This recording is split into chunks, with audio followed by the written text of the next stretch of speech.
The testy exchange between Mr. Trump and Mr. Zelensky has prompted an outpouring of reaction from across the globe.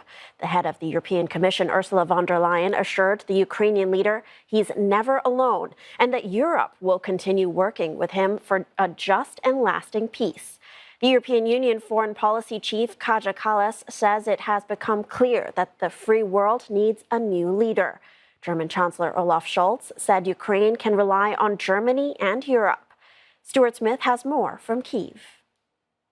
Numerous times ahead of this meeting, President Zelensky had emphasized just how important it was for Ukraine to get security guarantees from the United States, even with the promise of continued help from European leaders. Not in a good position. You don't have the cards right now. Now, after that meeting, that looks like it could be in jeopardy, with those security guarantees certainly not being signed off now and potentially not in the near future, with relations between Ukraine and the United States certainly at a record low since Russia's invasion, but possibly ever after that meeting. There has, however, in Ukraine been messages of support for the president, the prime minister, saying Zelensky is right. Peace without guarantees is not possible. The foreign minister here saying Zelensky has the bravery and strength to stand up for what is right. Zelensky stands for the goal of a just and lasting peace. Messages of support on Telegram as well, a popular social media app here, with some saying grit your teeth and unite, others saying we are not a nation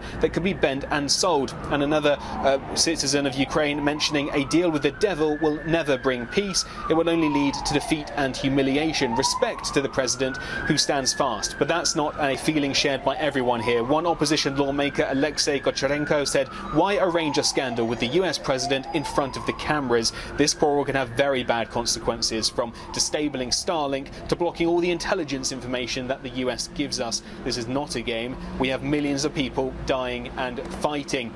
Russian officials appeared shocked and certainly surprised at what has become a very odd situation for them in the past few weeks, and this only making it stranger. One of the head of Russia's investment fund, who had been at the Moscow-Washington bilateral negotiations, said that that was a historic shouting match. Russia's foreign ministry said how Trump and Vance restrained themselves and did not hit him is a miracle of restraint. European leaders, though, they're expressing their continued support. Poland's Prime Minister Donald Tusk saying, dear Zelensky, dear Ukrainian friends, you are not alone. The President of France, Emmanuel Macron, says we must respect those who have been fighting since the beginning. And the Norwegian Prime Minister, we stand by Ukraine in their fair struggle for a just and lasting peace. Those European leaders will be able to catch up on Sunday when they have an emergency meeting that will include President Volodymyr Zelensky in London. Stuart Smith, CNA, Kyiv.